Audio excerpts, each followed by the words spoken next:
shit! This is over! I can't believe this! Oh my god! God, what? Are you new to sim racing, or maybe a veteran struggling to reach the next level? Have you ever wondered how the aliens reach impressive lap times that seem impossible to achieve? If so, you're not alone. Most drivers reach a certain level and get stuck. But getting faster on track is easier than you think. VRS coaches are some of the best sim racers in the world and offer one-on-one driver skills training at affordable rates to help new drivers learn the basics and help experienced drivers break through to the next level. Are you ready to get faster and get off the iRacing roller coaster? If so, VRS one-on-one personal training is for you. If you've invested in your equipment, it might be time to invest in yourself. Just go to virtualracingschool.com and sign up for a 30, 60 or 90-minute session with one of our world-class coaches, and you'll learn exactly what to do for faster lap times and more podiums.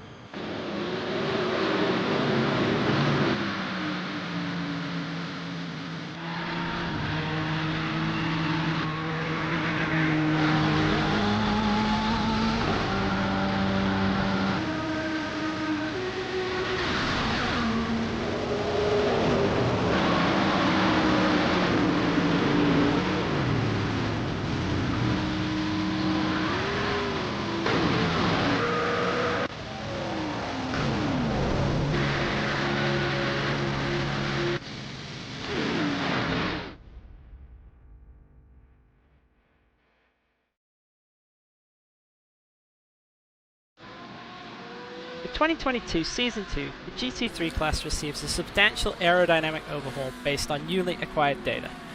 This new model prominently displays many real-world characteristics such as stall of both the splitter and diffuser at very low ride heights, stall of the rear diffuser at very high ride heights, a much greater emphasis on roll and pitch sensitivity in terms of performance, more realistic use of chassis rake and wing angles to determine total downforce level, and finally, more accurate total downforce and drag numbers. In association with this, various cars throughout the class have received updates to their available spring and anti-roll bar packages. This is to provide more appropriate options for controlling the aerodynamic platform. As such, you will find that softer spring rates have been removed in some cars, while additional stiffer spring rates have been added in their place. Along with this aerodynamic update, the class also sees a further update to the tyre specification. To retain close parity with real-world lap times, overall tyre grip has reduced slightly, and tyre life has also seen a revision. While wear lives will typically still be acceptable for double stinting, overall tyre performance will now degrade more appropriately with temperature effects, thus resulting in reduced tyre performance in the second stint. So what does this mean in driving? Well, the first thing that you will notice is greatly improved high-speed cornering and braking capabilities, with deceleration from high speed being particularly improved. This allows you to really stand on the brake pedal aggressively and make use of the increased downforce before bleeding off pressure as you approach the turn. Medium speed cornering is going to feel somewhat similar to what you've been used to, while low speed cornering will require a more careful application of the throttle and greater emphasis on rotating the car early in the corner. Overall limit feel in these situations will feel improved despite these relatively slower speeds. When first exploring the cars after the update, I would suggest using the iRacing Sprint setup and selecting a track with lots of sweeping corners and elevation changes. It might sound daunting, but tracks such as the Nürburgring Nordschleife and Mount Panorama are where this update really shines, and you'll be able to get a good feel and understanding of the updated aerodynamics and tyre.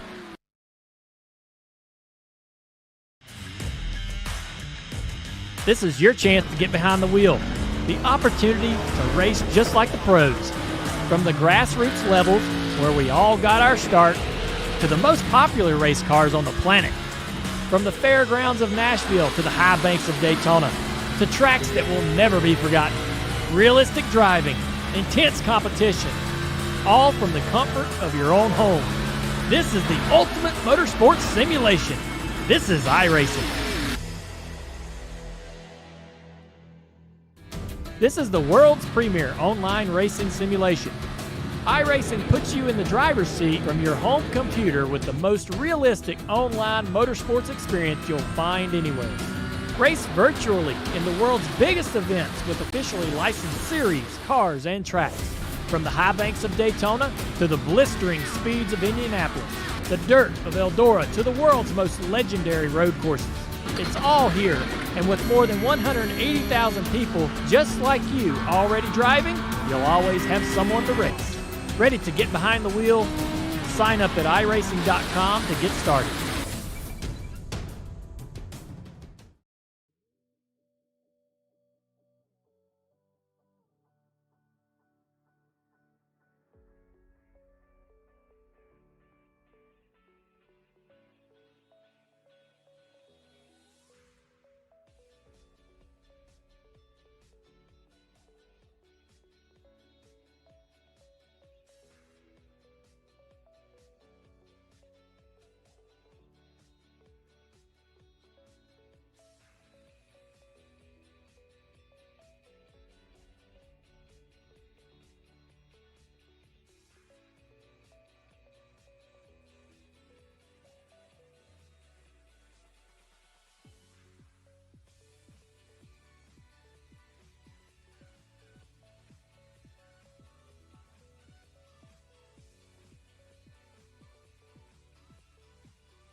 No mics, no sound or anything.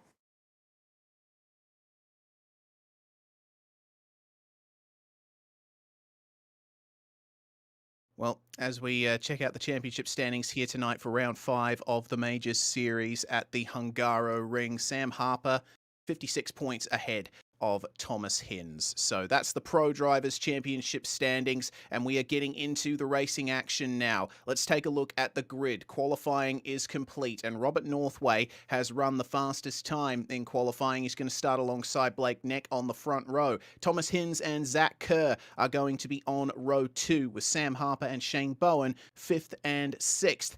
In 7th place, it's going to be Xiang Wang with Gavin Barber alongside him for 8th place, and the top 10 rounded out by Adrian Steffen and Joshua Thomas. Yes, indeed, Reese. And then row number 6 will be Joshua Robertson with Daniel Stevens alongside him there. And then Jaden Hopp and Garen Batten, 13th and 14th for those drivers tonight here in the first race. Dave Trevethan and Hayden McChesney in 15th and 16th. Stuart Elder and Craig Tilson in 17th and 18th. And it's Jake Fox and James Catchpole to round out the top 20 here, Reese. Well, as the session comes to an end, we'll have a grand total of 36 drivers, and they'll be going off a standing start here at the Hungaroring. It's going to be very interesting to see what the lines are like coming into this very long run into turn 1. And with Robert Northway starting on pole, Blake Neck, though, starting alongside him. Neck took the opening round win here this season, so he's certainly going to be putting the pressure on Robert Northway. This is going to be a fun one, Dan, as the session ticks to the end. Only 3 seconds left, and the revs are going to rise. Robert Northway now. The pressure will be on him. It's a very good start from Robert Northway. Blake Neck draws level with him, more or less, as they get off the line. Now, coming into turn 1, Neck switches to the outside, but it's going to be Northway leading the way into turn 1. It's a move by Zach Kerr on Thomas Hinz. Now, we've got, a little bit of a spinner in the midfield as well. It's still side by side between Kerr and Hinz for 3rd place. It's actually quite the, between Kerr and Neck for 2nd. This is already putting a lot of pressure here on Robert Northway as the laps begin. And, oh dear, not the best run for Zach Kerr out of turn 3. Thomas Hinz is going to try round the outside here of turn 4. Not the best place to go for a move, but he manages to just keep it there in the track limits side by side, then into turn 5, and Hinzy right on the charge here, Dan. Yes, he is. That's a good start from Hinz there to get that podium spot locked away. And unfortunately, while we were just sorting out some issues there, apologies, folks, for those technical problems to start off the broadcast. We saw a couple of drivers while we were watching turn 1, Gavin Barber and Jake Fox going around there. So, more trouble at the chicane. Corey Hortis has gone around the back of the pack and it's tripped up one of the other cars that was coming through the chicane as well. Ernie Ludwig in the number 26 as well. So more drivers getting entangled towards the rear of the field as the front runners make their way around turn 11 down to turn 12 for the first time. We see here, watching the 73 of Xiang Wang. Apologies there if I've absolutely butchered that one. He's got Shane Bowen company there in behind, and they're trying to get onto the rear end of Sam Harper, who's currently running there in 5th place. And top 4 to head have closed back up. Kerr now onto the rear. Oh, a little trouble there for Wang there. Let's Bowen go potentially through the final turn, and it's going to have Josh Thomas looking to get up the inside of him here down towards turn 1 as first lap complete, and get this second lap underway now. Side by side to turn 1 we come, Reese. And yeah, Wang is already in behind under brakes. So, oh no! Never mind, that Thomas has locked the brakes in the middle of the corner. In behind, I think his teammate Shane Bowen, and that's going to send him down the order here as he tripped another driver there as well, by the looks of things. Yeah, Stuart Elder had to take a bit of avoiding action there as he got back going. But things have worked out okay. No damage, it seems, for any of the drivers from that incident. But the battle for the lead is where it's really at the moment. Have a look at that. Oh dear, I've just seen that Stuart Elder has had some further problems there. He's fallen even further down the order, now down to 29th. And it looks like Max Riley has had a bit of an error there as well. But this fight for the lead. 4 tenths between Robert Northway and Blake Neck. Neck is really piling the pressure on down the straight into turn 1, but through this middle sector, Northway's taking advantage and is breaking away. Yeah, he is. This is that middle sector I sort of was expecting. This to be the place where drivers try and do their own thing here, but try and get an idea of what the guy ahead's like through this sector. This is the place where you try and set up the move. You're not really going to be making much of an opportunity through that top half of the circuit on the map. And then down here into turns 12, 13, 14, this is where you can start thinking about a move potentially. But at the same time, you do have the main straight coming up straight after these last couple of turns. So you don't want to be trying to compromise your run off the final corner in particular. And so I think for the most part here, I'd expect these guys will focus on just, again, momentum and setup through these final couple of corners, at least especially here in the first half of the race. Race would be a bit drastic and ambitious to be making a move if you're not on the front straight. As you watch the slipstream down here, it looks like Neck slowly inching up to the rear end of Northway here. He's half a chance for the move on the brakes. He pulls out to the inside, but Northway late enough on the brakes to cover him off this time by. Yeah, there's hints of a move there for Blake Neck, and that turn at the end of the straight is really the only proper chance that these guys have in order to get by on this circuit. You can push for some really good racing, side-by-side passing through sections like this, but if you end up being spaced out on the exit, then it's certainly going to be difficult to get the move together as we check out the top 4 battle. And 5th place, Sam Harper, Shane Bowen behind him for Kinetic Avatar Racing. The fastest lap at the moment belongs to Blake Neck, a 47.701. But Thomas Hinz, the fastest car on track actually that last lapper, 47.4. So Hinz is definitely the one with the pace at the moment, and he's really keeping that top 3 battle tight. That he is. Obviously, Zach Kerr in behind him as well is staying with the group. So these guys are all lapping nice and close to each other when it comes to lap pace. And at the moment, yeah, with Northway being in the 47.7 last time around, that'll be keeping this group together for now. And I guess the question now is, Sam Harper, we just saw there at the back of shot, can he join this top 4 to make it a straight-up 5-way fight for the lead? Be curious to watch that over the next couple of laps, because Harper a little bit behind on pace compared to the top 4, but it looks like in this particular lap he might have just closed that back in a fraction, given he's only 2 seconds off the race lead. So around the final turn, our lead has come on board now with Hinz here in his number 30 machine, although running a number 1 on the actual paint skin, so a little bit of a disconnect there between the in-game number and the custom livery. As you watch here, no moves in front at least, Reese, so all calm and quiet on that front as I come through turn 1 once again. Yeah, it's proving very difficult to pass here. Blake Neck not having the best of times trying to get by Robert Northway, and Northway's definitely put in the preparation for this, hasn't he? Usually we see him in and around the top 5, but his form has really gone up in recent rounds. His performance in the Lotus 79 at Phoenix being some big proof of that. Neck being a lot more aggressive with the curbs there coming into turn 3, and Thomas Hinz still holding on just behind them. We check out Sam Harper though. Having a look at the times there for him, he's actually losing a bit of time to the top 4 as things stand. They're just driving away from him at the moment, but Harper, being championship leader, he knows that he needs to get up there and start challenging. Yeah, obviously when you're in the championship lead, you want to obviously be fighting for every single point you can get, but at the same time, when you dictate when you can somewhat dictate the flow of the championship by just being present in the front of the field consistently, that will obviously give yourself a good chance of continuing good form. So unfortunately not super familiar with the point structure of the majors myself, so I'm not entirely certain how much being back down in 5th will affect his run for the championship. As we see here, more cars coming through the penultimate turn, the 23 there of Adrian Stefan, a little deep under brakes and locking the inside tyre. Looks like, though, he's gotten away with that and not hurt himself too much, but does bring him under perhaps a little more pressure from number 5 of Daniel Stevens behind, although off the final turn there, Reese, not so much pressure as threat for the lead. Blake Neck around the outside of Northway. He's not able to make it stick, though. Northway defends, and Thomas Hinz gets the opportunity to get up into P2 now here as we come out of turn 1. Wow, good stuff there from Hinsley, taking advantage of that situation. Neck's going to try around the outside of him, but Hinsey will protect second place there. So that is another position lost there for Blake Neck. And running wide going into turn 1. That's what happens. It's a very wide corner, but there really is only one line through it. So let's see what Thomas Hinz can do now to challenge Robert Northway. He's the Kiwi has definitely proved that he's a difficult nut to crack around the Hungaroring. He has a brief, tiny look up the inside into the chicane. That's not traditionally a passing spot, though. Keep an eye on Blake Neck here as they make their way through the twisties up at the top end of the circuit. It's so difficult to get the front end gripped up through those corners, and the way you enter that section defines your lap all the way up to here at the end of this section and onto the short back straight.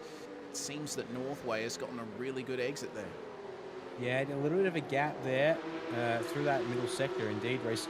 I was just watching, well, going back to turn 5 on this particular lap, just Hinz looked like he had Northway thinking about the defensive. So Northway perhaps a little vulnerable through that opening sector in particular compared to the drivers behind, but yeah, has the measure covered through that middle sector. And the end sector here looks decent enough too as they come onto the front stretch, and there's a good 2 car lengths, maybe 3 car lengths between Northway and Hinz here. And while Hinz is closing with the slipstream, it's not going to be enough to make any kind of move here into turn 1. He's going to have to be a lot closer to get something to work down here on the brakes. Well, this top 4 battle, I think, is going to continue for the majority of this race still. Hinsey with a very good exit out of the opening hairpin, still not quite able to get it on Robert Northway, but Northway, oh, he ran a little wide there on the exit, and I tell you what, it's going to be tough here to make that move for the lead. Harper, you can see, is just continuing to lurk in the background, and he's running, I'd say, around about 5/10 off the fastest of the drivers in this top 4. And it seems like still a bit of a variation in pace. Hinsey started to lose touch with Robert Northway here, and Blake Neck will be right on him. Necky here trying his best to back up his good results earlier on in the season. Missed a couple of rounds, so not quite in the hunt for the Drivers' Championship as he would like, but he might be able to turn his season around here if he gets this move done. Yeah, just that particular lap there, Hinz, yeah, a little bit out of rhythm perhaps through that mid sector is, yeah, open that gap up to Northway. But again, I think that's also down to Northway again having a very good run through that middle sector, and it just gives him that breathing margin he needs here into the final couple of corners in the front straight as well. Likewise, it also has put Blake Neck back on the bumper of Hinz. Well, not that there wasn't much of a gap to begin with, but certainly reduced that gap even further. And yeah, you can certainly see here Neck, he's really pushing that car out a little wider. It would seem under brakes, try and straighten it up on the exit a little bit more onto the front straight this time in particular. And it looks like, yeah, Neck's going to have a good opportunity here to have a move back at Thomas Hinz at the turn 1. And indeed, very good straight line advantage, but Hinz defends early. So Neck's going to have to go the long way around here, race at turn 1. Wasn't able to make it work last time he tried this, and he's still there just. I think, yeah, he's hanging on there this time. So this is this thing with Hungaroring. If you can hold it around the outside of turn 1, you open up the opportunity for the inside of turn 2. He's locked the inside front, though. Oh, door-to-door contact. It's going to allow Zach Kerr an opportunity, but no, Kerr can't get up alongside Hinz, so he has to settle for 4th again. So the move is done, but a little rougher, and you might want to see there, Reece, but looks like no harm, no foul for the time being between Neck and Hinz. Yeah, it only looked like light contact there. The thing is, with turn 3, it's downhill and a little bit off camber, so if you try that move up the inside, it can be very easy to lock the brakes. That's just afforded Robert Northway another 0.6 of a second. But we look at the battles further back in the field, checking out the likes of Adrian Steffen here in a very close 2-car battle. Right behind him, Daniel Stevens and J.M. Thomas. They're running side by side, and Thomas gets up the inside of Stevens on the way into turn 8. Gets the move done. That was very brave between those two drivers. It's narrow in that section of the track, very hard to pass, but they made it work.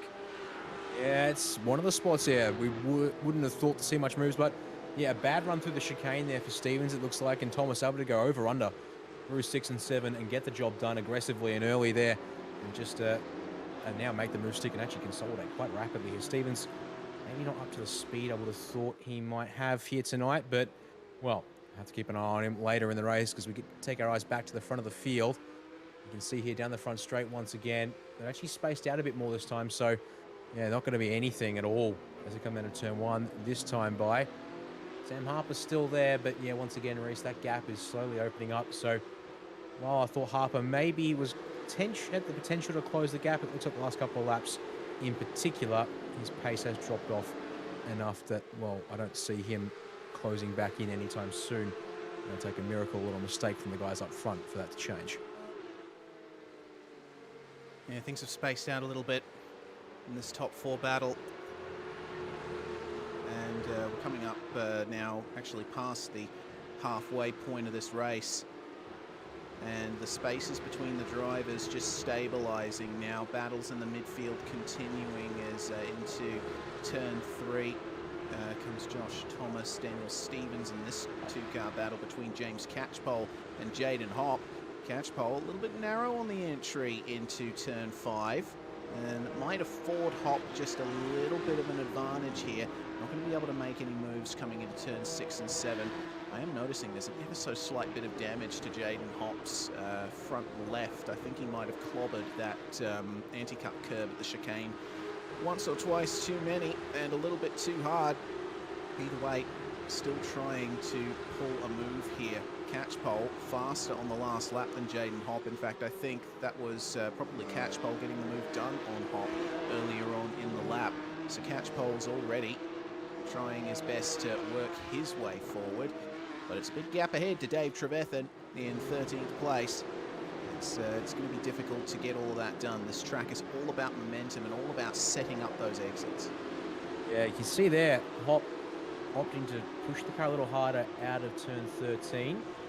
And as a result, actually doesn't hurt the run through 14 too much. But in comparison, though, Catchpole able to straighten that car up a lot earlier and just open the gap in that acceleration phase. The slipstream, of course, going to give Hopp the run here. Shows the nose into turn 1. Catchpole doesn't defend it at all. That's quite surprising there, Reese. Leaves the door wide open, clear as day, and Hopp says, well, I'll take that just about every time I can get it. Thank you very much. Yeah, it looks to me like perhaps Catchpole is thinking longer term here. He might find that he has another chance to catch Jaden Hopp a bit later on, but again, with those big gaps ahead, it's going to be difficult. Move potentially here. Barber trying his best on Chaston Teets here for 19th place. Barber, one of the sportsman drivers here, trying to overtake the pro driver of Teets. We're seeing quite a few different drivers here in this race because the wildcard allows drivers to race in any and all sessions across the 3 regions that the Major Series runs, but you can only score points in your home region. 3-car battle going on here a bit further behind. It's Phil Otto, Hayden McChesney, and Jake Fox, and it looks like Fox is putting the pressure on McChesney here, who tries his best to get that front end gripped up. He's on the verge of scrubbing those tyres and maybe just accidentally hitting the wiper button there as well. Of course, if you're stuck behind another car, you are going to get some detritus on your windscreen. Looks like a pretty good exit for McChesney, but not going to be far up enough to get the move done here on Phil Otto into this semi-hairpin. It's more of a 90-degree right-hander. Yes, indeed. Well, just looking here, who's trying to set up a move where and when we can get it. In behind McChesney, there's Jake Fox in the 08. One of the drivers, unfortunately, got spun at turn 1 on lap 1. And you can see there, McChesney, looking at him again real quick there through that final turn. A very narrow entry there, Reese. Surprisingly, doesn't compromise the run off the corner as much as I thought it might have. And the slipstream, he's closing in on Phil Otto ahead, but I don't think there's anything of it. And actually early on the brakes for McChesney, Jake Fox thinks he's going to have a move around the outside at turn 1, so he's ahead now through the middle of the corner. Oh, Fox not able to get the pound and he's still got a nose there on the inside, so if he can get the brakes on late enough here for turn 2, he can, but contact. Yeah, a carbon copy of what we saw towards the front of the field between Blake Neck and Thomas Hinz. And yeah, that driver on the inside, the road dropping away there, just causing that inside front to lock and the car to go on straight. Again, thankfully, no major damage to either car, so they should be able to find a carry on. But you can see there, a little wide through turn 4 for Fox. He has to cover it off from McChesney once again. So yeah, clearly up and down the field, no matter where you are, it seems that turn 2, it's a good passing opportunity, but certainly not without its dangers and risks. Yeah, it requires a lot of confidence on the brakes there. Of course, these cars don't have traction control or anti-lock brakes, so it's purely down to driver skill to get these things around the racetrack. And unfortunately, looks to me like McChesney's lost a bit of pace there thanks to that maneuver and the slight contact, falling off the back now of Phil Otto and Jake Fox, both driving for the Kinetic Avatar squad. As that was deep there for Jake Fox. Almost went into the back of Phil Otto, but keeps it clean, keeps it consistent, and they will move on through towards the end, hopefully, as we now have 5 laps to go up at the front of the field. And checking back in with the top. Here's the replay in the bottom right. You see that contact, big lock up from Jake Fox, and then just goes right by the side of Chesney. It wasn't the heaviest contact.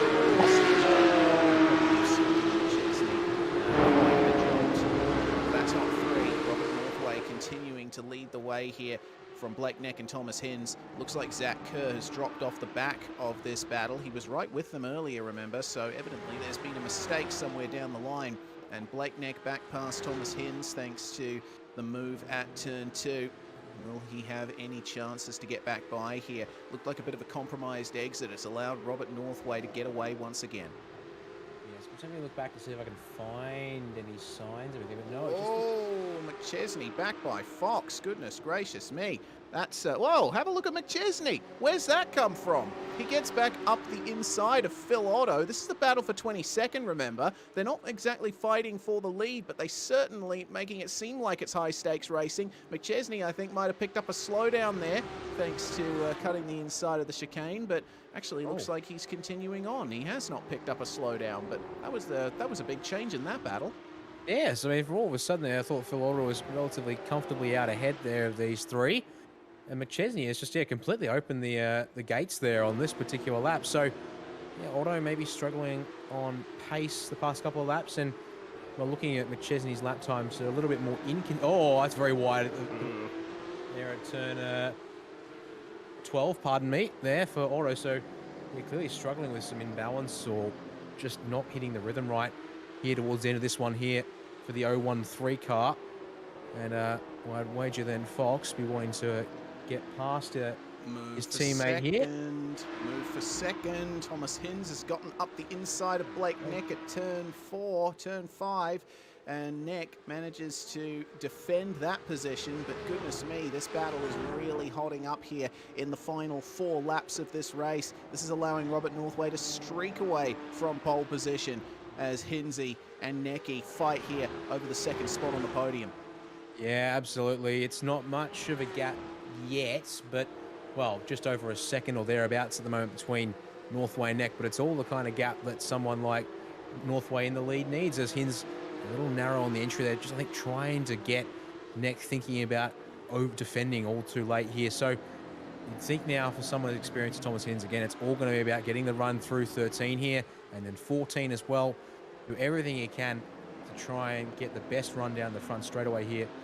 Get the right kind of apex. They're both pretty similar through that final turn this time by Reese. So I think, yeah, Neck's actually even better initially off the corner as well, it would seem. So car setup choice and driving styles there. Looks like, yeah, Hin's not going to be able to attack this time by into turn 1 and close that gap back up by another quarter of a second to the race lead. So certainly, while at this stage, Northway's got that buffer margin. If Neck keeps getting good runs down the front straight like that and not too many further attacks from Hinz here in this opening sector, would certainly reel him back in for one last attempt late in this race. Well, let's see how this works out for these guys. 2 laps to go when they cross the line next. And Hinzy is really pressuring the back of Blake Neck here. Robert Northway, I have to say, has driven a really consistent, really good race. He's fended off the charges from those behind him, and it's been one heck of a drive from pole position for the Kiwi. As I mentioned earlier, Dan, his form has just gone in leaps and bounds in the last couple of rounds. I mean, yeah, seeing what pardon me, sorry. Yeah, certainly seeing him in other series that I've been able to have good fortune to be able to help commentate here. In particular, the Logitech G V8 Scop Support Series this year in that 2-litre Tourist category. Northway certainly has been a solid sort of front-end performer. Maybe not the ultimate pace so far, but yeah, looks like tonight has put in the preparation for the majors here this week, and it's showing for now. Obviously, another race to come after this, a little bit longer. That will be another test of what he's got, but I think this is a good sign, if anything, after also getting that qualifying pole position. As we have another look here towards the back end of the top 10, and we've got ourselves a three-way fight. Josh Thomas there in the 386 machine, currently pressuring the back of Chi Xiang Wang. I feel like I absolutely butchered that once again, so my apologies to the 73. And Garen Batten was roughly in making this a three-way fight for 8th place, but the fighting here between Wang and Thomas means that Batten is able to get that kind of a gap that we're sort of seeing at the front of the field as well. And looks like he'll be safe this time by at least here, as Thomas trying to get in the mirrors of Wang. Oh, yeah. No, that was very deep for JM Thomas. Too deep. Wang ends up getting a big old bump in the rear as they begin the second last lap, and Thomas gives up the position there. Meanwhile, almost a move behind between Adrian Steffen and Daniel Stevens. Stevens trying up the inside, and Steffen locks the brakes on the way into turn 3. Stevens is allowed alongside, but he's going to be on the outside here for turn 4. Take it easy. That's sorted that out between them. Shows once again it's very difficult to run side by side through a lot of these corners. Yeah, absolutely. It's not the kind of place you can make a lot of successive side-by-side driving work. And it means that you've got to be very decisive with getting your move done, and indeed back to the fight for second.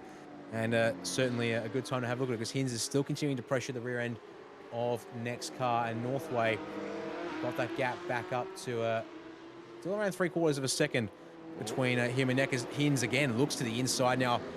Just over a lap to go, racing clearly. Fighting, that's wide from Northway though, they're the lead, and that's going to cut that gap in half. Oh, it's going to be one heck of a final lap here. Round 5 of the Majors Series in the international region.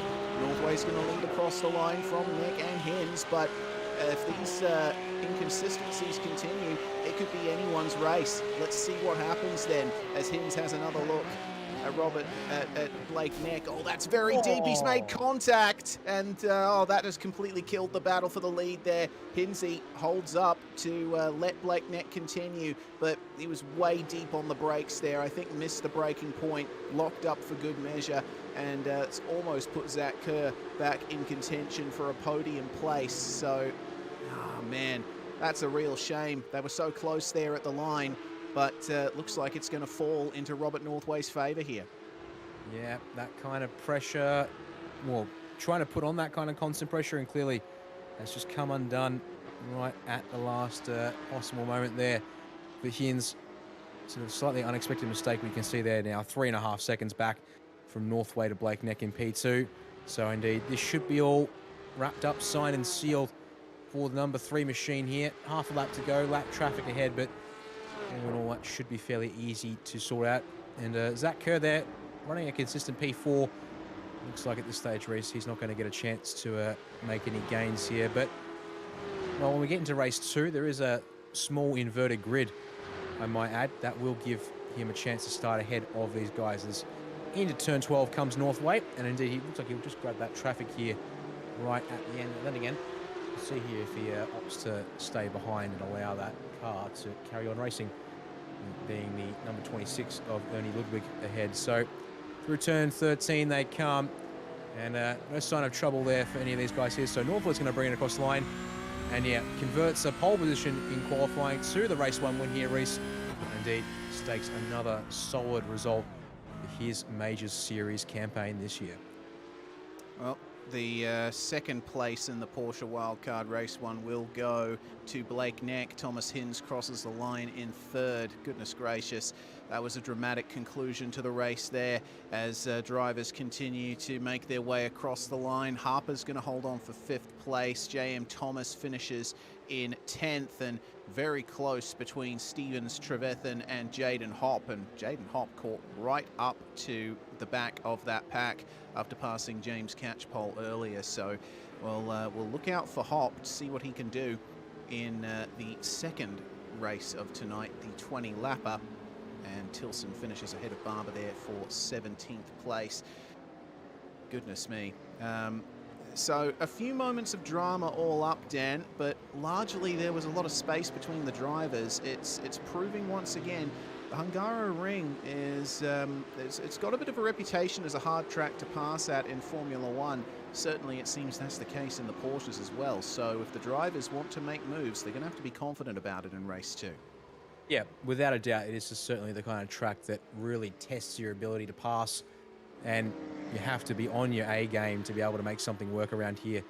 As it looks like we've got a couple of drivers there, potentially towards the back of the pack, still wrapping up their race. And yeah, that would be correct, as it's Darren Robb and Max Riley bringing it around to the end here. And from some of these angles, a little bit pedestrian. Actually, they're going to make a little formation finish out of it as they come across the line for 32nd and 33rd, as it would happen for those two guys there. And they've made it across the line just in time as we get ready to head to that warm-up session, which will give us a chance to run through those full results here for you now, I think. Yes, so Mac, it's going to be Robert Northway who takes victory from Blake Neck and Thomas Hinz. Zach Kerr and Sam Harper round out the top 5. The top sportsman finisher was Joshua Robertson. Some very good points there for him. Shane Bowen comes home in 7th place in car 7. Batten and Wang are going to round out the sportsman podium, and Josh Thomas finishes in 10th place. Over the page there, 11th place to Adrian Stefan ahead of Daniel Stevens in 12th place. Dave Trevethan will take 13th place here in the first race, just ahead there of Jaden Hopp in 14th, and then James Catchpole to take 15th place. Dean Moll there in 16th leads home Craig Tilson, who's able to just hang on ahead of Gavin Barber there, 17th and 18th for those drivers respectively. Jonathan Ben in 19th and Julian Mookie rounding out the top 20 there, Reese. In 21st place was Chaston Teets, finishing 7 seconds ahead of Hayden McChesney. Jake Fox and Phil Otto, 23rd and 24th. Peter Jones brings his pro class at number 8 home in 25th place. Matt Chalker, Stuart Elder, James Mooney, Connor Brown and Brett Trosin will round out the top 30. And then the final few cars. 31st place, Corey Horter, with Darren Robb, Max Riley and Ernie Ludwig, the last drivers to finish on the lead lap, with Stuart Anderson finishing a lap down. Now, we will move through into the second race very shortly, but since we've got a nice long warm-up session to work with, we're going to step aside very briefly here on SimSpeed TV. You are watching the Majors Series. Round 5, the Porsche Wildcard Internationals are racing at the Hungaroring.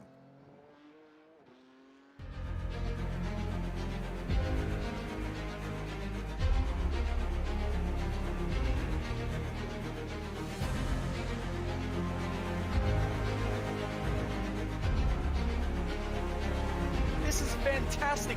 This is GT racing right now. He's got traction. He's got with both of them. Maloney. Oh, he's taken Anderson. Anderson's up top. Oh my God. Oh, big crash. Oh my goodness. Half the field's going to get rolled. It's very close. These guys are going to want to make their way through the field very quickly. Oh, here we go. Oh no. That's massive. This is it. This is over. I can't believe this. Oh my God. God, what? Are you spending a lot of time looking for setups and struggling for faster lap times? Are you tired of searching online for answers? Would you like to get setups, analysis and tutorials from some of the best sim racers in the world like Ralph Alla, Mitchell de Jong, Martin Krunker, Josh Rogers and many more? If so, virtualracingschool.com is the answer you've been looking for. VRS data packs provide hot laps from our professional coaches for you to analyse and replicate. They provide tutorials that walk you through the fastest laps and what the pros did to achieve the best times. And they provide the setups you need to ensure your car is competitive in both oval and road racing. If you're ready to get faster and reach more podiums sooner than later, Just go to virtualracingschool.com and sign up for a free account today.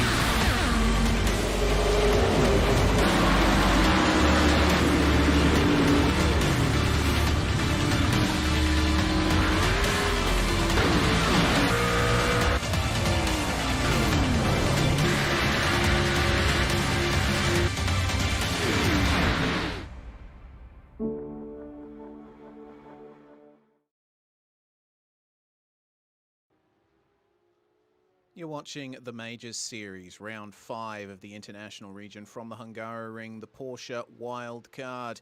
The Euro region is going to be running at Donington Park later on in the weekend, and the Americas region will be racing at Road Atlanta. So make sure to check out our friends at the Global Sim Racing channel and Radeon TV, plus LSR TV for all of that action towards the end of the weekend. I'm Reese Gardner, it's Dan Yeaman alongside me. Well, one thing that we're going to have to check out here, Dan, is the track map. Just refresh ourselves on the Hungaroring. The fact that it's such a tight and twisty circuit, it definitely means that it's hard for the drivers to get moves done around here. But nonetheless, it is a spectacular track and very fun to drive around, and at least the drivers are definitely kept on their toes around here. Yeah, that's definitely a good way to put it, Reese. I mean, obviously the primary overtaking spot should be turn number 1 there. Obviously, end of the front straight, the longest stretch of straightaway that we get on this track here. Does mean that obviously maximum speed, biggest braking, and yes, one of the slower corners on the circuit. So that is the prime spot we've seen already in race 1 tonight, that it doesn't take much. If you just miscalculate the braking marker that you want to take, you can easily cause a bit of trouble down there. And certainly, if you can't make it work at turn 1, if you're able to get close enough, turn 2 is a possible option there as well. But then, yeah, certainly from turn 4 onwards, we don't expect too much passing until maybe turn 12 if you get an absolutely incredible run off the end of that top section there, Reese. But yeah, certainly a couple of, like, out of the blue options can come up there from sort of turn 5 onwards to turn 11. But yeah, for the most part, we expect our passing sort of from turn 12 through to turn 2 at most. But yeah, it's a track that around here that, yeah, you've got to be on your toes and hit every mark because, well, a mix of high speed, medium speed stuff all around the place, along with that chicane at 6 and 7. Easy to get it wrong and be offline, and that will absolutely compromise the next couple of corners straight afterwards. Indeed, but main thing to take away is once again that run into turns 1 and through to turn 3 as well. If you hook up the outside around turn 1, you can definitely get a move done into turns 2, 3, and 4 potentially. Well, as we make our way through this warm-up session, we want to give a shout out to the charity being supported by this round of the Majors Series, Envision El Salvador, ministry site of the Christian and Missionary Alliance in San Salvador in Central America. They run a daily after-school youth formation program for at-risk teens in the San Salvador area. The teens participate in educational tutoring, sports and workshops to help develop their life skills. If you want to donate and assist these guys in their various social help programs to positively impact Salvadoran families and communities, head over to envisionelsalvador.com. There is a donation link on the main page. So, some takeaways from race 1. When moves have been attempted, they've certainly not worked out the cleanest, Dan. We saw that majorly in the battle for second between Blake Neck and Thomas Hinz, and it's a mistake that we saw a couple of times from different drivers in the race. The fact that it's very hard to pick the braking point for turn 1 when you're behind another car and trying for a move. It seems that it's very easy to overshoot and end up using the car in front of you to assist your braking. Yeah, at least twice there we saw during that first race. Unfortunately, a driver behind, locking up the brakes ever so slightly, trying to slow the car down. But it's more a case there, just overrunning the brake marker. I believe it was once upon a time here at Hungaroring, we were missing one of those brake marker boards, which is so helpful for making sure you know exactly where you are and how far from the apex you are. As pardon me for that one there. Bless you. Yeah, so certainly it's a dangerous spot to go. Also, the slight downhill descent obviously will unload the front end ever so slightly, and that's what we'll see the risk of locking there, the fronts in particular. It's more pronounced at turn 2, of course, but can still happen here at turn 1. So, yeah, obviously after, well, if a couple of those guys caught up in incidents at turn 1 in that first race there, I think they'll sort of be thinking about that one a little bit more closely. If a race 2, at least you certainly would hope. But yeah, that's sort of the place to watch. Otherwise, yeah, turn 2 is another spot we'll have to keep our eyes on. A couple of moves attempted that were successful ultimately, but a little bit of inside tyre locking and a little bit of a bump and contact as passes were being made there, in particular as well to note. That's turn 4 we're taking a look at, and that curb on the inside, very rough. It's very difficult to pick the line through that corner. If you make a mistake through there, it definitely sets up a move for the driver behind into turn 5. And another thing we have to consider here for the race 2 grid is that the top 6 positions are inverted. So our race 1 winner, Robert Northway, is going to be starting from P6. Given how hard we've seen it is to pass, could very well mean that he's going to have to rely on mistakes from drivers ahead if he wants to hold on for the double victory tonight. The warm-up session is over, and we can go into our 20-lap second race here tonight. A bit of a longer race. It provides a bit more time for the drivers to set up their moves. Also gives an opportunity for drivers to look after the tyres and maybe get themselves a little bit extra in terms of pace towards the end. So here's the grid then. Joshua Robertson is going to start on pole position alongside Sam Harper, with Zach Kerr and Thomas Hinz on row 2. Blake Neck and Robert Northwaite round out the top 6. And the rest of them behind are where they finished in race 1. Shane Bowen and Garen Batten on row 4. Chi Xiang Wang and Joshua Thomas round out the top 10. It's Adrian Steffen and Daniel Stevens 11th and 12th. Over the page real quick, Dave Trevathan and Jaden Hopp there 13th and 14th. James Catchpole and Dean Moll 15th and 16th. Greg Tilson and Gavin Barber 17 and 18 for those drivers. And then it's going to be Jonathan Ben, Jordan Mookie, Chaz Teets, Hayden McChesney, Jake Fox and Phil Otto rounding out our top 24 cars.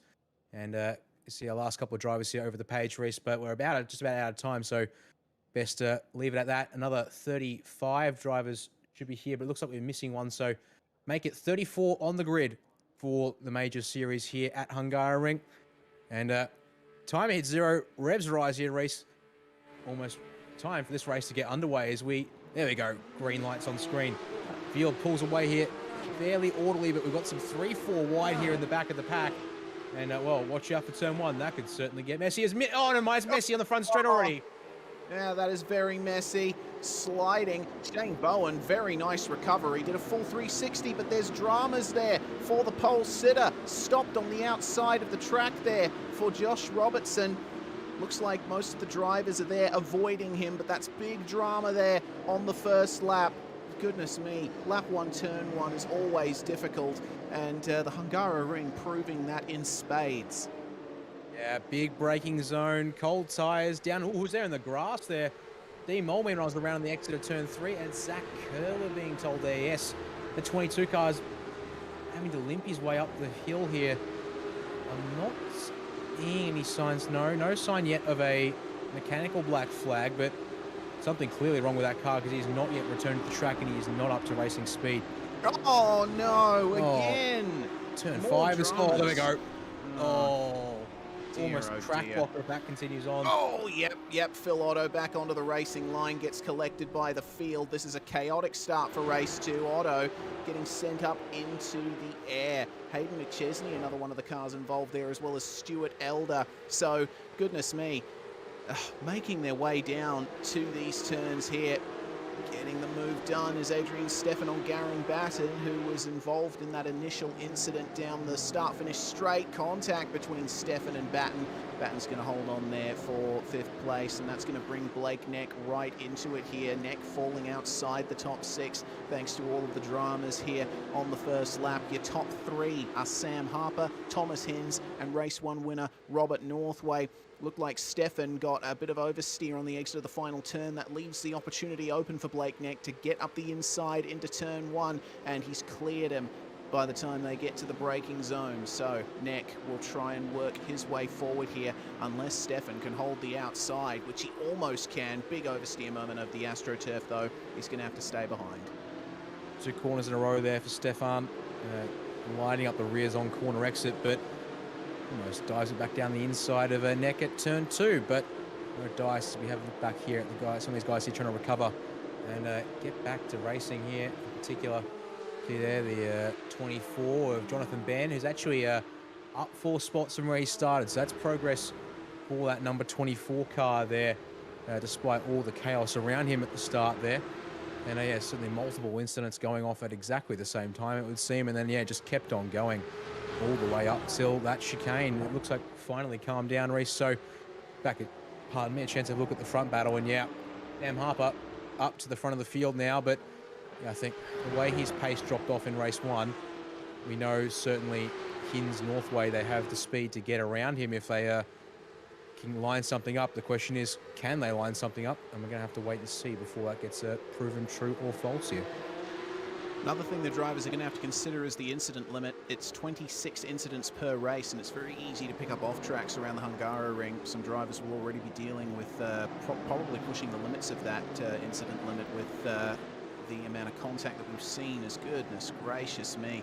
Blake Neck now works his way up to Thomas Hinz. Looks like Hinzy actually made a mistake there. He's let JM Thomas by into 3rd place. Robert Northway now up into 2nd. So more changes here in the top 10 as they begin at the 3rd lap of 20. Hinzy a little bit defensive there versus Blake Neck.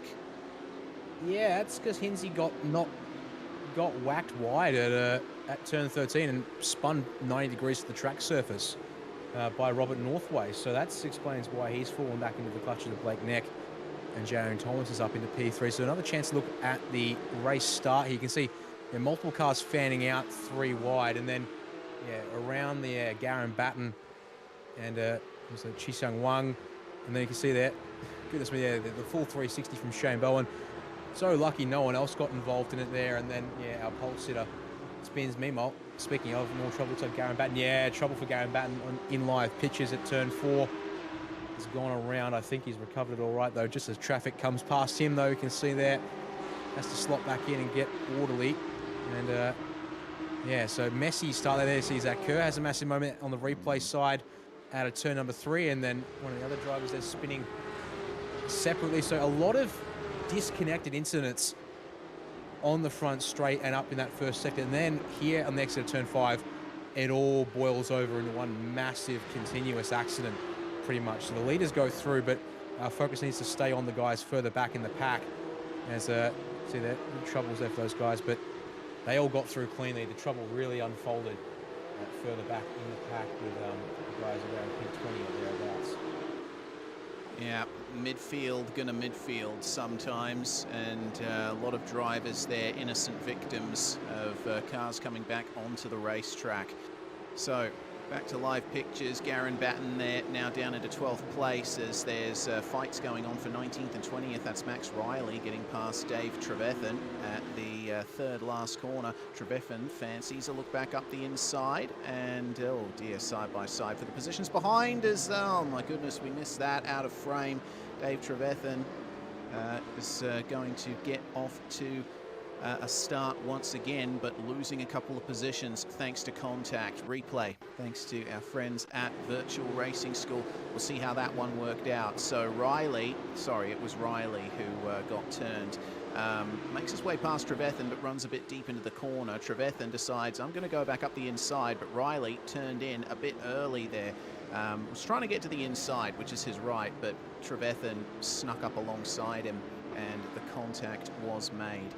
Meanwhile, On live pictures, Robert Northway has gotten back into the race lead, and there's some big changes going on here. The top 5 are completely together. Sam Harper has lost second place to Josh Thomas, and now Blake Neck is right in the thick of it as well. Let's take a look at that, because goodness me, this is going to be difficult here between Blake Neck and Thomas Hinz as they come onto this back stretch. Looks like they've sorted themselves out into a straight line, but there are a few big changes there. Oh, yeah, boy, we unfortunately missed most of the action for the front 3 of the group at least. But then, yeah, Neck trying to hang it around the outside of turn 7, compromised the run through turn 11 and forced Hinz to also back it up a bit too. But, yeah, now the shuffling really beginning here, and we're only 4 laps into this race. And, yeah, look at it, Northway's already checked out front as a result of it all. That's just showing how crucial it is to get through. So we have a look at the replay on right side. So Northway on the back of Harper here, thinks about it and then commits to the move at the 6-7 chicane. So it's not often, but it does happen from time to time. Gets the job done through there. That compromises Harper through the chicane, and so Thomas up the inside at turn 8 says, yep, I'll take that. And then as a result, they're all checked up even more through turn 9. Hinz was thinking about the outside run, but you know we're going there. So through the flick that is turn 10, Neck tries to stick it around the outside there, way out offline, and as a result, has to run the car. Well, compromise the run a little bit, but turns out they're all packed up together such that they're able to get through. As on the live picture side there, Reese, more shuffling there as Sam Harper has been dispatched back to P5 in the group. He has indeed, and in the midst of all of that, Thomas Hinz and Blake Neck have moved into 3rd and 4th. Now, let's see what they can do to round up JM Thomas, because they were 2 tenths faster than Thomas on the last lap. We'll see how much faster they are on this lap. And Thomas trying his best to keep his car under him. This is allowing Robert Northway to jet away once again. I tell you what, the aggression dial will be turned up for Hinz and Neck as the snake of the back half of the circuit certainly makes it difficult to line up a move. Hinzy taking all of the curb on the exit and then some. He's going to try diving up the inside of JM Thomas here, and that is not going to get it done for the time being, but Hinzy flicks back to the inside. Thomas defensive. This has brought Neck right into it once again. Yeah, but again, it's a very interesting decision there from Thomas to defend it so aggressively, because all it does is just allow Northway to walk away ahead. And, well, he's shown he's got the speed in qualifying. Now he has the opportunity here on lap 5 of 20 to just sort of steal the deal for the race win. So on board here with Neck in the 42 machine down the front stretch. Hinz is close to Thomas. Surely here comes the move. Hinz has got to pull out this time and get up the inside under brakes. It's going to be late pass opportunity. Thomas sees it coming though, gives the space, but he's able to hang around the outside of it so he can attack back into turn 2. What does Blake Neck do? Surely you think it's going to be a setup, and be patient here, because side by side these two go into turn 2. There we go, more of that running wide on the inside car there. This time it's Thomas. Hinz though sticks it through turn 3, tries to force the issue. That's only going to allow Blake Neck up the inside of him for turn 4. The gap was there. Great timing and patience from Neck, but Hinz is going to try and stick around the outside of Neck. So they keep going side by side, and well, no one's off the track in the weeds yet, which is great to see. And it brings Sam Harper back into it all the same. So as turn 5 is come and gone for these guys. Neck still trying to get around the outside of Hinz, but surely here at the chicane he has to give up. And yes, he's going to slot back in eventually into line as Harper thinks about a move off the chicane, but he's not close enough yet to make that move stick. Check out how much time they have lost to Robert Northway. Northway leads now by 3.3 seconds over JM Thomas. All of this battling is just allowing Northway to stamp his authority on this race, and he's already coming up to a bit of lap traffic, of which there would have been plenty from the dramas on the first lap. Battling going on a bit further behind as well. That's Shane Bowen, Daniel Stevens and Jaden Hopp fighting over 8th and 9th. Hopp, we were saying, was potentially a driver to watch, because he really made up some good time in the latter half of the first race. Well, thanks to the dramas on the first lap here, he has made his way back up into 9th place and could be looking at 8th if Daniel Stevens cannot fend him off. So the fighting continues throughout the whole field as Hinsey now tries up the inside of JM Thomas, and Thomas is going to give him room on the inside. Going to stay up the inside for the second of our tight corners here at the Hungaroring. Is there going to be contact again? Hinsey tries to dive to the inside but has to give Thomas room. They're going to run side by side. Thomas a little earlier on the throttle. Hinsey's going to force the issue here up the inside, and once again it's pretty much a carbon copy of the incident the lap before. This time though, Hinsey does stay ahead of Blake Neck as they make their way into turn 5. Look at that though, Hins trying to pressure Thomas there. Better run for Hins off of turn 4. Neck there trying to capitalise around the outside. He doesn't make a stick. Sam Harper's alongside him here for the 6-7 chicane. Harper's going to get up the inside here as long as he makes that nice and clean and there's no slowdown for him. It looks like he's done that to perfection. Yes, gets the job done. No issues there with iRacing. They're probably just taking it off track for his troubles, but well, if you're clean enough most of the race, you can avoid, you can not worry about that one too much. And job done there for the 52, so he gets back into the game here. And look at this up ahead. Hins continuing to pressure Thomas anywhere he can get something going. And a couple of corners now, I'm seeing Thomas a little late on the brakes there and a little wide of the preferred line. And quite fascinating, really, that, yeah, last lap, pardon me, sorry, last time down the front stretch, Thomas did not defend turn 1. And that's what allowed Hins a proper go at the inside of the corner. But maybe just trying to bait a move in there from Hins because he's able to once again stick it around the outside as avoid a lap traffic here at the end of lap number 7. Yeah, that's James Mooney there in the number 33. Let's see if Hinsey goes for the move. He had a bit of a look as Blake Neck is very late on the brakes. You wouldn't have seen it, but he almost completely cleaned up Thomas Hins. Hinsey with a good fight back here versus Josh Thomas. Not going to stick up the inside, bit of weaving. Hinsey's going to force it round the outside. How did he pull that up without locking up? Well, he's been in this position now 3 laps in a row, up the inside of JM Thomas through turn 3. Not going to get it done through turn 4 though. Goodness gracious. I mean, how much longer is this battle going to go on? Thomas Hins is clearly faster than Josh Thomas, but there's just no opportunity being afforded to him to get a clean move done. Yeah, Thomas there, super aggressive at turn 2. And quite interesting to see that he was that desperate to defend the inside line. Clearly willing to run a little wide, I think, through turn 3 to try and hang on to the spot and maybe burn the off tracks there as well. But Hins, yeah, not as aggressive this time through the turn 4 flick up into the turn 5 that time by. But he's definitely, there you go, Hins pushing turn 11 this time, showing the nose. There we go, lets out the brakes momentarily to get the inside for turn 12 here. But Thomas is able to hang it again round the outside. And so they're going to go side by side in the 13. Oh, that was very close indeed.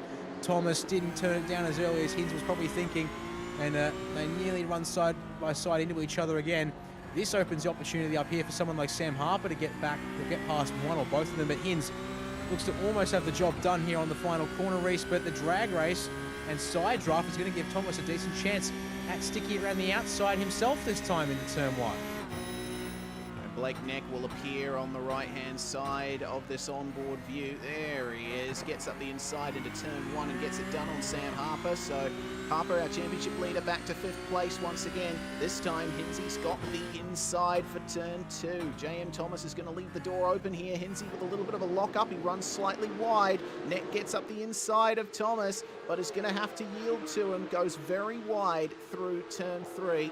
And that is going to settle that, at least for the next few corners. But Hinsey, finally, he can breathe a sigh of relief because he is up into 2nd.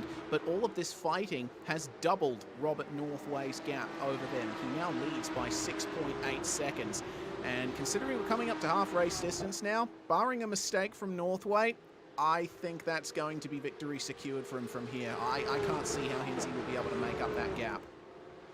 Yeah, Northway clearly has the 1 lap pace from the qualifying results. Clearly had the measure of everyone behind him in the first of the 2 races tonight, and now, well, it is certainly been served up on the silver platter for race 2 this evening. And yeah, I think your estimation of things is pretty good at this stage. Don't see anyone suddenly finding the pace to reel him in, so it's going to be down to a mistake from Northway, which we didn't see in that first race, to undo what he's got lined up for him here in the second half of this race and through to the end of it. The battling still continues, and now it's Blake Neck's turn to try and get past Josh Thomas. And you can see already trying to throw everything he can at the 386 through these last couple of corners, and flirting with the inside of the final turn there. Slight raised curve there, but very easy to light up the rears. And I think, yeah, it's just hurt Neck's run down the front straight this time by Reese. He's going to have to set something up for later on in the lap. And, well, you can see that. Dan Harper still in the pit show when it comes to the timing gap. But the way his performance was last race, I expect be at best a 5th place finish for him.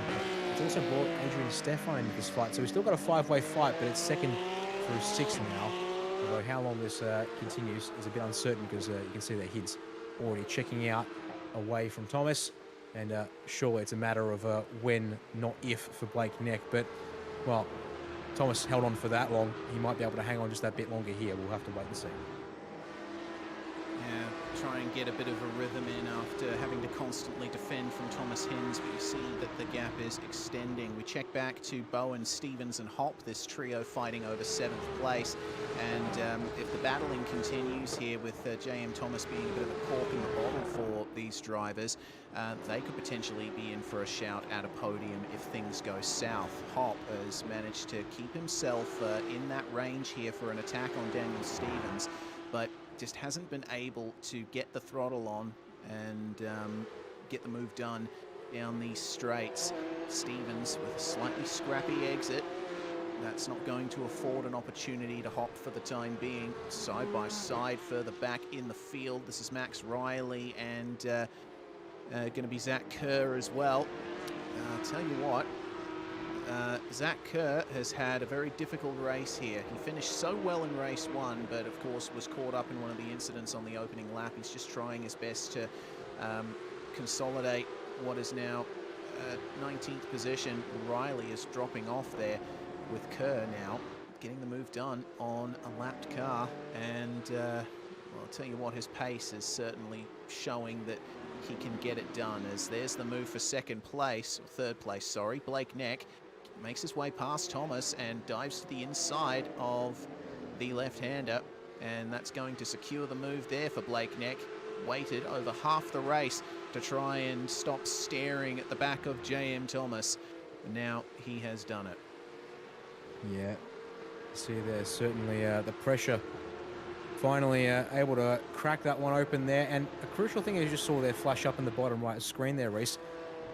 It's only been about a lap since Hinds got away from the guys behind. But he's closed nearly a second on Robert Northway, which is a little unexpected. You see there, half a second on the that last lap in particular.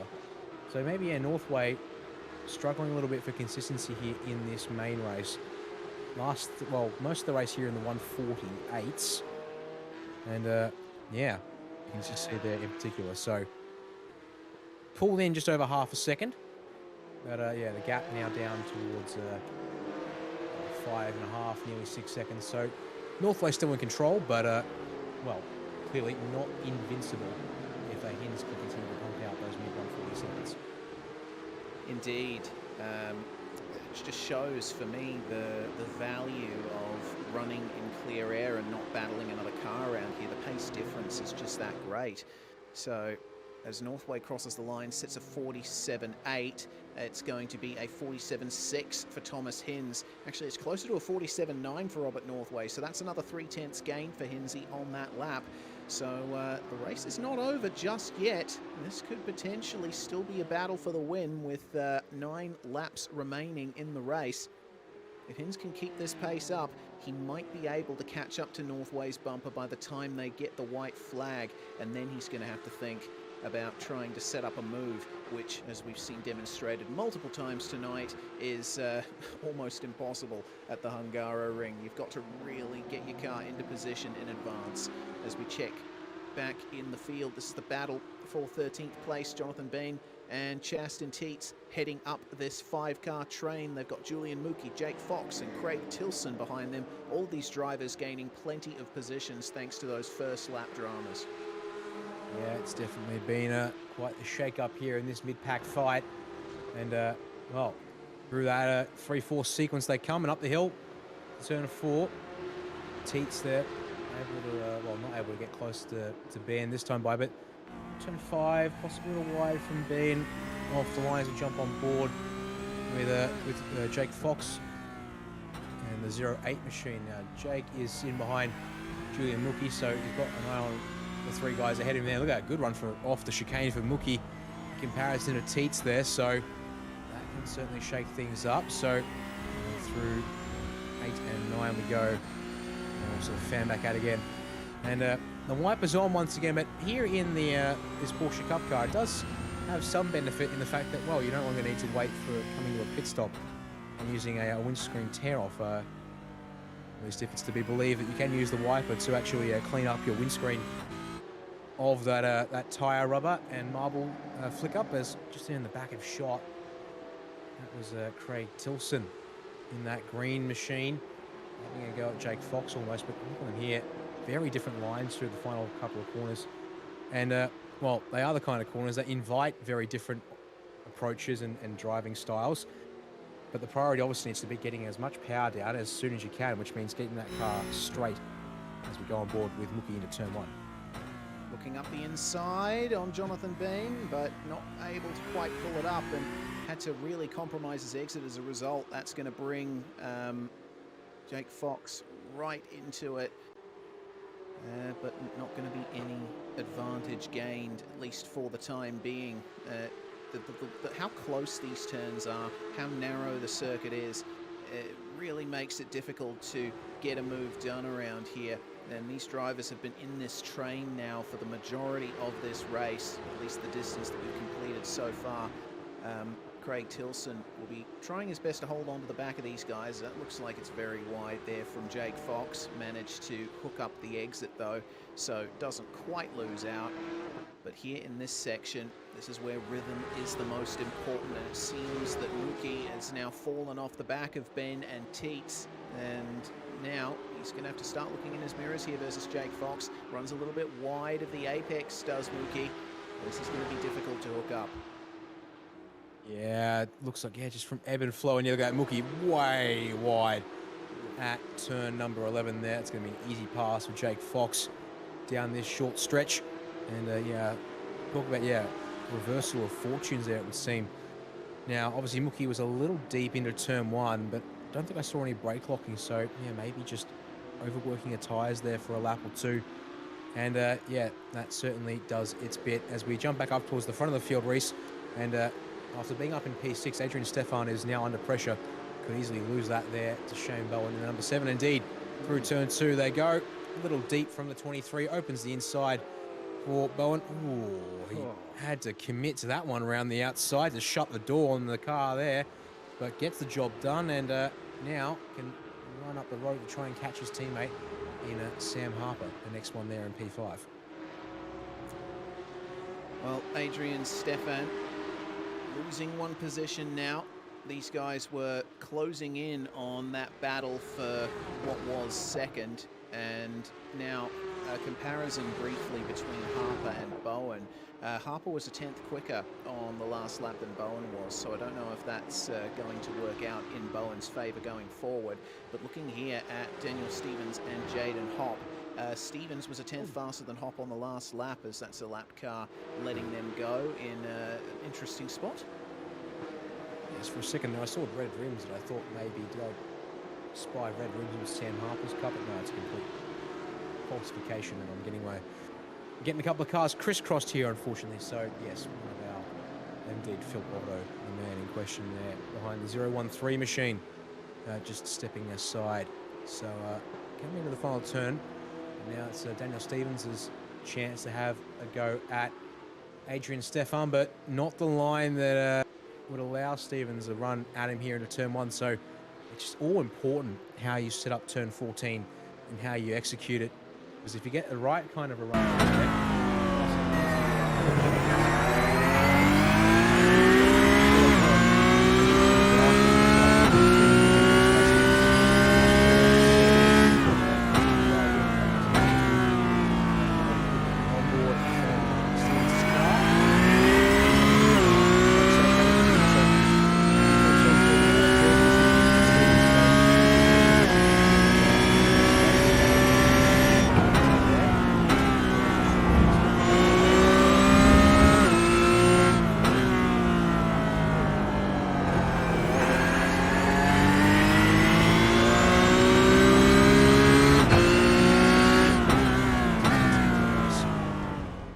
shame there for Mookie, but he'll at least be able to keep it moving forward. There he is, falling behind Zach Kerr now. It really says something about how much the race has been affected by those opening lap incidents, that Mookie, despite falling back like he is, he's still 2 places up from where he started. That's quite an interesting thing to note there, just how well he was able to cut through the field in the opening half of the race to make gains. But yeah, unfortunately, slightly undoing the work that he put in there in that first half, or even now, we're almost at what we can call the 3/4 phase of this race. And well, yeah, the way Zach Kerr's trying to recover after his small mistake, which unfortunately seemed to happen all by himself out of turn 3 on lap 1, and then just grabbing the curb it was, and unsettling the car on cold tyres, and around he went. Has been in recovery mode all race long since. He's looking to try and check up or head up the road and try and catch the next car, which is Craig Tilson, who's dropped out of the pack for the cars. So we're going to actually continue to watch the live pictures here and have a quick look at exactly what happened to Mookie. You can see, unfortunately, it's going to be all one forced out of the final corner here, Reese, once he puts the power down. Oh, yeah. Got into a slide, putting the power down, and fortunately managed to recover it and keep it out of the wall, but still, that is an awful lot of time lost. The battle goes on for 4th place. Sam Harper now defending from Josh Thomas. He made the move just a few corners ago, and looks like finally getting his way by. So I got to say, it's been a good performance from Thomas to hold on to these positions like he has, but inevitably the drivers who are quicker pace-wise will find a way past. Still, this is going to be a good result for Thomas if he can hold on to this. He's got a good gap back to Shane Bowen and Adrian Steffen, about 3.5 seconds worth that Sam Harper has over those guys. So about 3 seconds for Josh Thomas as we check out coming into one of the last corners here. It's Ernie Ludwig in the Kinetic Racing number 26 who lets them go. Ludwig running down in 33rd place. It has been an interesting night for him. Keeping his car clean, crucially though, that's the main thing. And lap 1 is all the evidence you need of that. As the leaders come across the line, interesting turnaround here, because Robert Northway has actually run a lap faster than Thomas Hinz on this lap. Blake Neck keeping himself nice and consistent within a few car lengths of Thomas Hinz. The gap, though, has stabilized for the lead. Hinzy was making up an awful lot of time over those last few laps, but it seems to have plateaued at about 3.6 to 3.7 seconds now. Yeah, just looking at the lap history as well. Bit of back and forth in a couple of spots. And actually, lap 12 and lap 13 for Northway were absolute shockers. He lost a huge amount of time on those laps in particular. And then it's now, yes, indeed, stabilised in the past couple of laps. So I'm thinking here maybe the way Hinz is keeping steady pace, but has degraded slightly. Might have finally taken the best out of those tyres, given that it is very much a sprint car.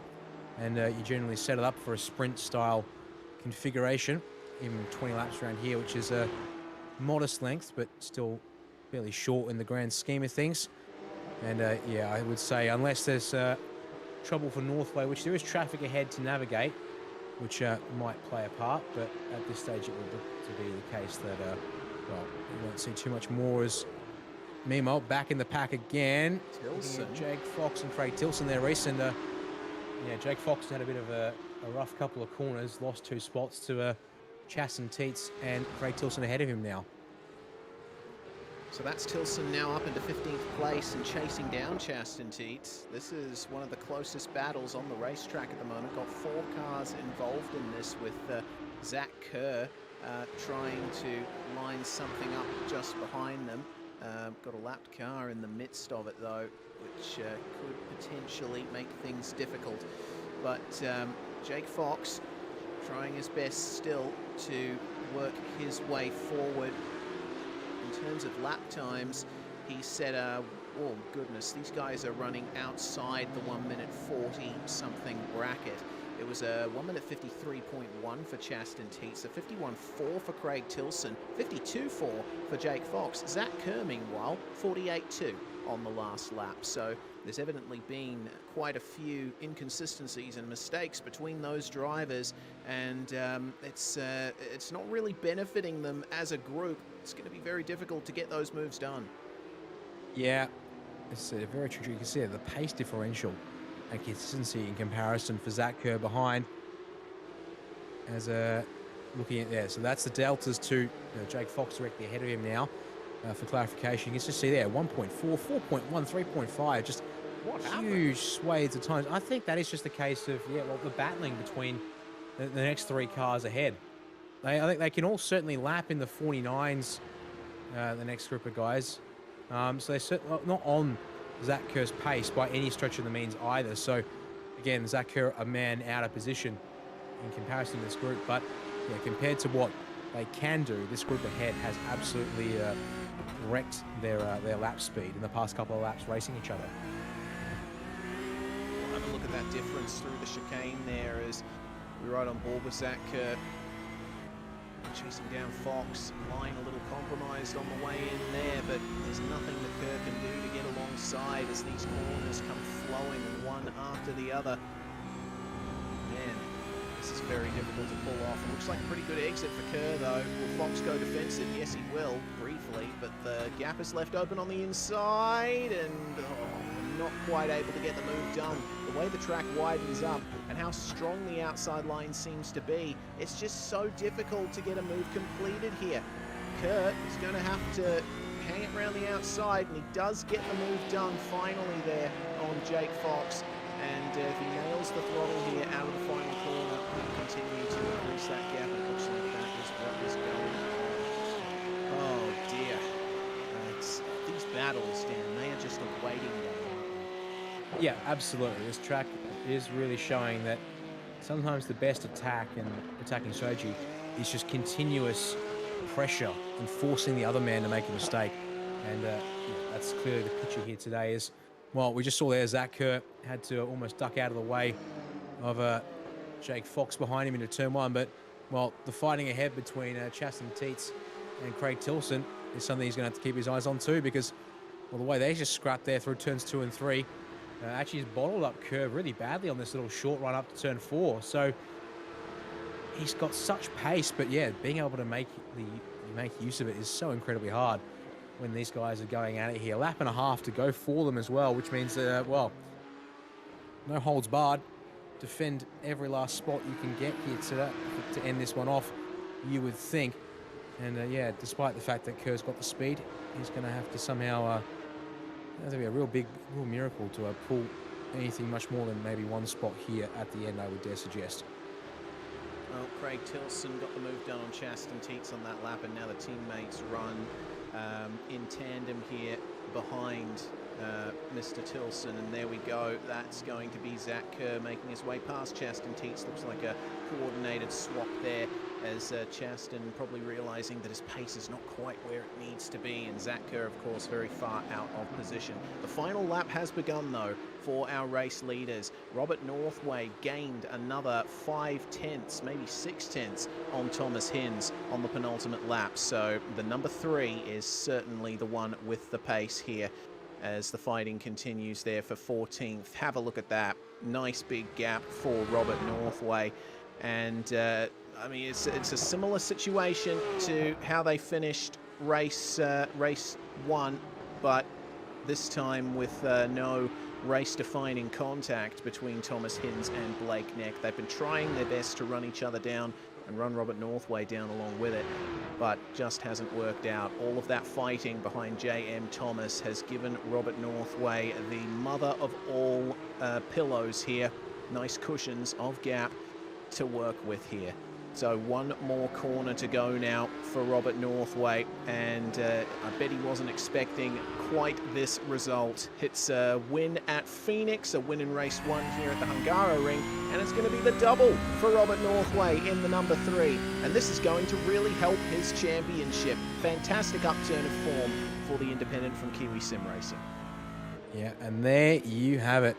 Just taking full advantage of getting through the traffic first and then walking away with it at the end as the rest of the field makes its way across the line. Unfortunately, once we turned away from it, trouble in that battle pack with Chaston Teets and Jake Fox. Quick look at the replay. It seemed that Fox unfortunately missed the braking marker and used Chaston as his braking assist. So both of those guys have tumbled down the order a little bit, I do believe. Oh, the battle's going on still between Kerr and Tilson, and there's contact between them at the penultimate turn. Defending is Craig Tilson. Zach Kerr really made up a ton of time on him on the last lap, but it looks like Tilson might just be able to hold on for this. Put the power down out of the final corner and cross the line to hold on to 14th place. Battling going on right to the end here as more drivers try and sort out their positions across the line. Looks like Fox is going to finish in 17th ahead of Julian Mookie. Still battles going on potentially between Chalker and Hayden McChesney, and it looks like that is what we're taking a look at here. Who's going to come across the line first? Not the best of exits there for Chalker, but McChesney is not going to be able to get him. Yeah, plenty of action there, but the final corner is a place where unless you're up the inside early and you can really force the other guy wide, unlikely to make anything stick. As one of the drivers who's had a real rough day of it, Dave Trevathan, they're bringing his car across the line. And yeah, 22nd place for the 5-2-1 is certainly not what he would have wanted, but yeah, definitely been a messy one, or busy one for these guys here. And I believe that's everyone across the line, so we should be able to bring up the race results for you in just a second. We should. Robert Northway goes for the double victory here tonight at the Hungaroring. Thomas Hinz made up a good amount of time, but it wasn't quite enough. Finishes 2.7 seconds behind for second place. Blake Neck completes the podium, so it's a second and a third apiece for both Hinz and Neck. Sam Harper holds on to finish in fourth from a second place start. J.M. Thomas started in 10th, ran in second for a good portion of the race. Has to settle for 5th, but that's still an excellent result for him. Shane Bowen makes up one position, and considering that he went for that 360 spin on the way into turn 1, that's a very good result. Adrian Steffen comes home in 7th, with Jaden Hopp in 8th. Got the move done eventually on Daniel Stevens, who crosses the line in 9th. And Garen Batten, another one of the cars involved on the start-finish straight on lap 1, finishes in 10th. Yeah, then just ahead of Gavin Barber for 11th place in the end of it all, that one there. And then a decent gap back to James Catchpole, the next in line for 12th place. Jonathan Bain there in 13th. And you can see there, 14th and 15th, not much in it, or 2/10. But Craig Tilson able to hang on ahead of Zach Kerr, who's trying to drive back through the field. Fortunately, still, that's a -12 next to Zach Kerr's name on places lost in that one there. Chaston Teets are next across the line there in 16th. So despite the fact that they were contact with Jake Fox, pardon me, there at the end of that race, no positions lost for either of those guys. Just a bit of damage and possibly bruised egos for those two there. And Julian Mookie there in 18th ahead of Matt Chalker, who was able to hang on ahead of Hayden McChesney to round out the top 20. 21st was Max Riley, finishes ahead of Dave Trevathan, who has had a pretty difficult night, have to say. Peter Jones makes up 2 places to finish in 23rd. Chi Xiang Wang, one of the drivers who was involved on the start-finish straight off the start, and has to settle for 24th after a very big crash. The last driver to finish on the lead lap, Brett Trosen, Corey Horter, Darren Robb, Phil Otto, James Mooney, and unfortunately our pole sitter Joshua Robertson among the cars a lap down. Robertson with a spin at the start there, with Connor Brown coming home a lap down as well. Stuart Elder and Ernie Ludwig 2 laps down. Dean Moll unfortunately retired from that. Stuart Anderson did not take to the start. So that's going to end off our race results, and then it's time to check out our driver interviews. First driver we're going to talk to is, of course, Robert Northway. Well, that's 3 wins on the trot for you now, Robert, with the win at Phoenix and now the double here at the Hungaroring. You must be happy with how things have turned out for you. Oh, extremely so. I was winning into the season aiming for maybe still 1 win to get 3 in a row is beyond my expectations. So I'm really happy with that. And to be competitive with the likes of Thomas Hinz and Blake Neck on a track like this and road racing, I'm pretty stoked with it. Yeah, it was interesting to see how on the pace you were here at the Hungaroring, because we usually see you in contention for, top 5 positions or thereabouts. What do you think has changed for you here in the Porsche? Oh, I I think it was mostly first time I've really given the Porsche a go, and I just fell in love with the car after a couple of laps. I think it just suits my driving style, and I enjoy this track. So I think it was a combo. If we were running Donington, I may be back in the top 5 again. Oh, well, at the very least, I certainly think this being the Hungaroring, a track that's so hard to pass, that's the main reason that you're able to hold on to the lead. The fact that these guys just had such a hard time getting by you in race 1 and by J.M. Thomas in race 2. Yeah, it was hard. In some ways, it was hard work in race 1, and in some ways, it wasn't, just because of how hard it is to pass here. I was running quite a bit more wing, it felt, compared to Blake, so I felt vulnerable down the main straight. I almost owe JM a bloody a beer after that. He held them up for a long time. And nonetheless, it gave you the cushion that you needed to come home for 2 wins in a row here at the Hungaroring. Robert Northway, before we let you go, anyone you'd like to thank for your perfect round? My family as usual, but I also like to thank the Satellite Racing team for taking me on board and getting me part of their team. Well, there we go. That's some more news for you all out there. Robert Northway now a part of Satellite Racing in the Majors Series. We'll say goodbye to him and he can get to celebrating his victory. And the next driver on the interview queue is Thomas Hinz, 2nd and 3rd here tonight. Stood by with Dan. Yes, indeed, Reece. Well done there, Hinzy, on a good, solid pair of results. Not quite the front of the field tonight, but I think, after having to battle in that second race with the inverted grid, I think you can. That's a pretty good result there to come home in P2 all the same. Yeah, thanks, Dan. It was good fun. First race was good with an awesome battle with us at the front. Really hard to pass around here, as I'm sure you guys were noting on the broadcast. But yeah, I was surprised how hard it was to pass around this track, and these cars was really, you had to, really work it out well to get it done cleanly anyway. It was good fun in the first one. Shame with Blake there, just went a touch too deep, and as soon as it locked, that was it. I couldn't really get it stopped, but messaged him after, and we're all good. I know Blake's huge respect for him. Hopefully it's the same for him, for me, I hope. It was good to still get the result. And then second race, bit of a shame with the nudge there. Anyway, it happens. It's racing. Put the head down and try to get back through to gain something, and managed to come back to second. So good to get to 2 good results, and maybe next round will be that win for this season, because still haven't got one, but good to get a couple of good results and points on Sam. Yeah, absolutely. Every little bit sort of chip away at that there should hopefully help with that overall championship for sure. So focusing in on that second race a little bit more, when you're stuck in behind someone who's clearly not quite got the pace, in the case it was with Joshua Thomas there, obviously not quite up to your guys' speed, but able to defend the spots quite convincingly and looked all above board from where we were sitting. I guess, and with the challenges of passing around here that you guys were discovering out there tonight, I guess just having to chip away at it every single lap and try and expose a weakness more than make a convincing move, it seemed, perhaps. Or I guess what were your thoughts behind the wheel in that opening stage? They're trying to get past the guys to get up into P2.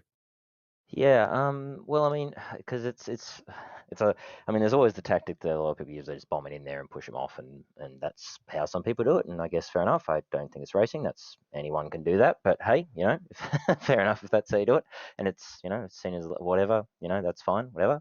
But I'd try, although I still nudged Blake there by accident in the first race. But I try to try and leave the room and everything. I feel like, and the bomb sometimes works. Every now and then the surprise bomb I find does work, but obviously you got to make sure you pull it up, which is the big thing. But sometimes that'll work if you're a bit later on the brakes somewhere. You just sort of don't do anything and then dart out and sort of catch them by surprise. But usually it's just working out as you pretty much said, really working out where they're strong, where they're weak, how they react to you moving too. I'm going to give away a secret of mine, but who cares really? Not that I have many secrets, but one thing I like to do, and that's why I move around a lot behind people, I'm trying to see how they react to you. So I'll sort of fake a move or move around a bit and see, are they watching the mirror? Are they a bit too focused on me? And are they missing braking points if I just move around? Then I know that I can sort of, do a bit of moving around and strategically like that to sort of force them off or a bit wide into other corners because they're just so focused on the mirror, and that's one way I try and sort of gauge how reactionary, there you go, they are to that kind of thing. But yeah, as you said, it's pretty much just, it's just sort of figuring out, if you can't get done quick, figuring out where they're strong and weak and just trying to set them up as best you can and sort of going from there. Indeed. Well, I think good results overall. Certainly, I had to work for it there in the second one, but I think definitely can walk away with a smile on your face after that one there tonight. Before we let you go, mate, chance to thank partners and sponsors who helped you get it done tonight.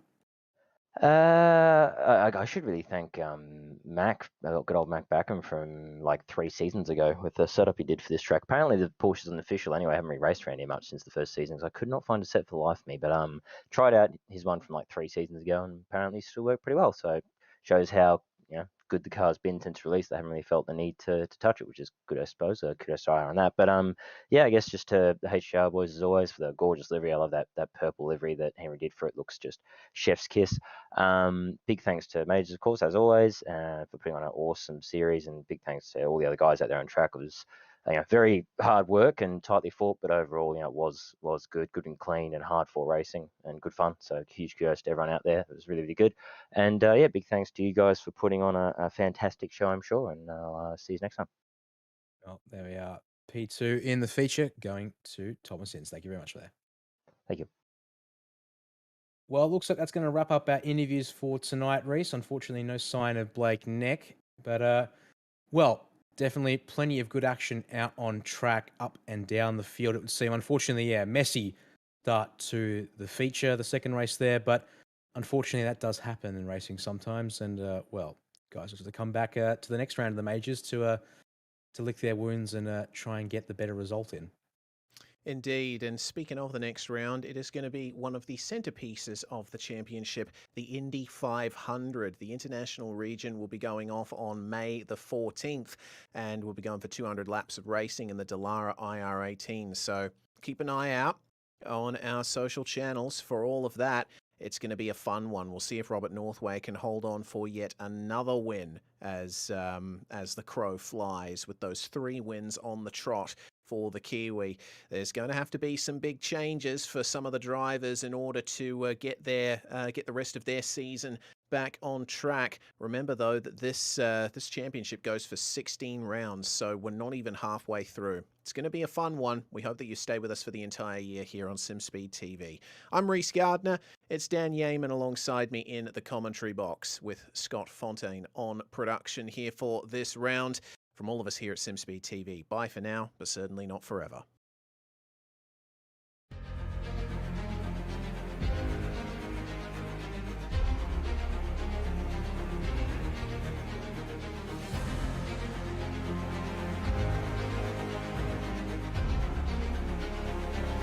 This is fantastic. This is GT racing right now. He's got traction. He's got rhythm. Both of them. Maloney. Oh, he's taken Anderson. Anderson's up top. Oh my God. Big crash. Oh my goodness. Half the field's going to get rolled. Six very close. These guys are going to want to make their way through the field very quickly. Oh, here we go. Oh no. That's massive. This is it. This is over. I can't believe this. Oh my God. God, what? Are you new to sim racing, or maybe a veteran struggling to reach the next level? Have you ever wondered how the aliens reach impressive lap times that seem impossible to achieve? If so, you're not alone. Most drivers reach a certain level and get stuck. But getting faster on track is easier than you think. VRS coaches are some of the best sim racers in the world and offer one-on-one driver skills training at affordable rates to help new drivers learn the basics and help experienced drivers break through to the next level. Are you ready to get faster and get off the iRacing roller coaster? If so, VRS one-on-one personal training is for you. If you've invested in your equipment, it might be time to invest in yourself. Just go to virtualracingschool.com and sign up for a 30, 60 or 90-minute session with one of our world-class coaches, and you'll learn exactly what to do for faster lap times and more podiums.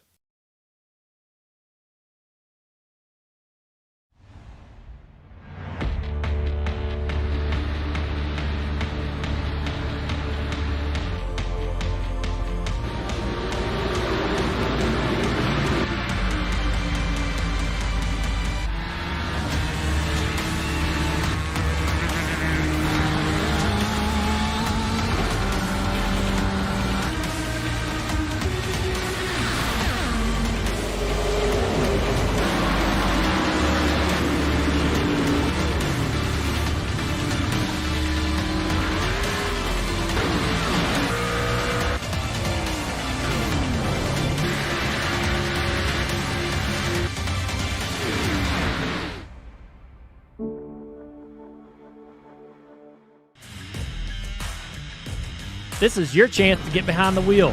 The opportunity to race just like the pros. From the grassroots levels, where we all got our start, to the most popular race cars on the planet.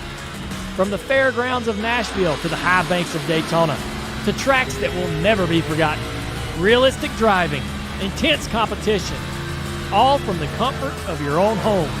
This is the ultimate motorsports simulation. This is iRacing.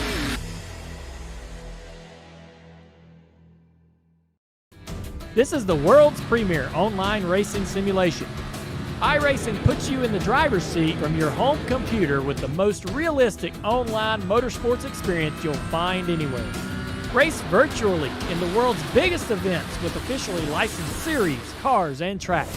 From the high banks of Daytona to the blistering speeds of Indianapolis, the dirt of Eldora to the world's most legendary road courses. It's all here, and with more than 180,000 people just like you already driving, you'll always have someone to race. Ready to get behind the wheel? Sign up at iRacing.com to get started.